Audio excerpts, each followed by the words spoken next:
আমার একটা ঘটনা মনে বললো, আপনাদেরকে শোনাবো। হ্যাঁ, বড় হাসি লাগে। নারী পুরুষ সমান অধিকার। তো এক বদমেজাজি স্বামী, কি মেজাজি? বদমেজাজি, খুব রাগ, তার খুব রাগ। তো তার একবার এই অসুস্থ হয়ে গেছে, ডাক্তারের কাছে গেছে। ডাক্তারের কাছে যাওয়ার পরে তো বর্তমান ডাক্তারখানে কি পরিমাণ ভিড় জানেন তো।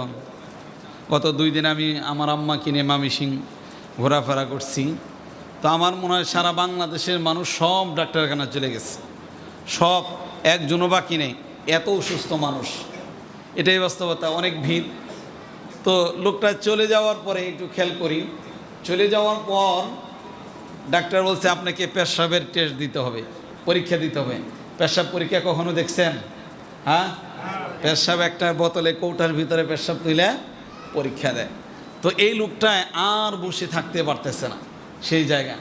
ডাক্তারকে বলতেছে অনেক ভিড়, আমি তো এখানে বসে থাকতে পারতেছি না, এক কাজ করি, আপনার যেহেতু পেশাবই লাগবে, আমি বাড়িতে চলে যাই, শুয়ে থাকি।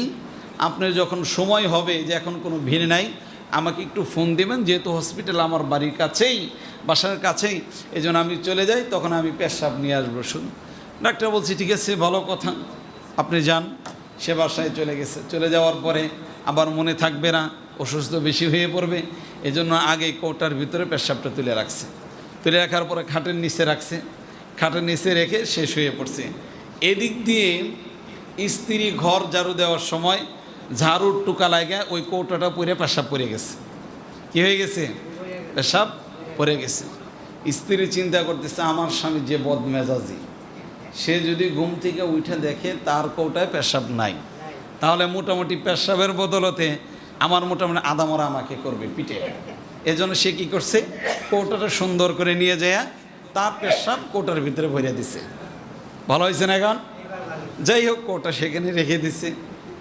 রেখে দেওয়ার পরে এবার স্বামীকে যখন ডক্টর মানে হসপিটাল থেকে ফোন দিছে যে আপনি এখন সিরিয়াল নাই, তাড়াতাড়ি পেশাব নিয়ে আসেন, সে হলো দৌড়ে পেশাব নিয়ে গেছে। নিয়ে যাওয়ার পরে ডাক্তার এটাকে পরীক্ষা করছে। ঘটনাক্রমে তার স্ত্রী প্রেগনেন্ট ছিল। কি ছিল? প্রেগনেন্ট। তো নিয়ে যাওয়ার পর ডাক্তার পরীক্ষা করছে। এবার ডাক্তার আপনার রিপোর্ট দেখে একবার পুরুষের দিকে তাকায়, আবার এই রিপোর্টের দিকে তাকায়। এবার লোকটা পরিচিত মানুষ, ডাক্তার সাহেব আপনি কথা বলেন, আপনি আমার যা হয়েছে আপনি নিঃসন্দেহে বলতে পারেন, আমি ওইরকম কোনো মনে করব না, মারাত্মক কোনো রোগ হয়ে থাকলেও আমাকে বলতে পারেন, আমি শক্ত আছি। কয় না, আসলে বিষয়টি এরকম না, আপনার অন্য কোনো সমস্যা না, আপনার 6 মাস। কয় মাস? কথা বলেন। 6 মাস। এবার লোকটা বলতেছে 6 মাস, আপনার কথা তো বুঝি নেই। 6 মাস মানে কি? কয় যে আপনার প্রস্রাব দিকে যা আমরা পাইলাম, মোটামুটি আপনি 6 মাসের গর্ভবতী।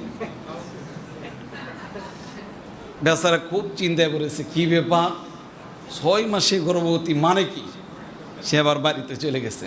যে আবার বউকে জিজ্ঞেস করতেছে, আসলে কি এই তোমাকে একটা কথা জিজ্ঞেস করি, লজ্জায় বলতে পারি না। কি কথা? যে বাচ্চা প্রসব করার সময় কষ্ট কি বেশি হয় নাকি? কয় এই কথা কেন বললেন? কয় বললাম এই জন্য, ডাক্তার তো আমাকে 6 মাসের রিপোর্ট দিছে। কয় মাসের? 6 মাসের।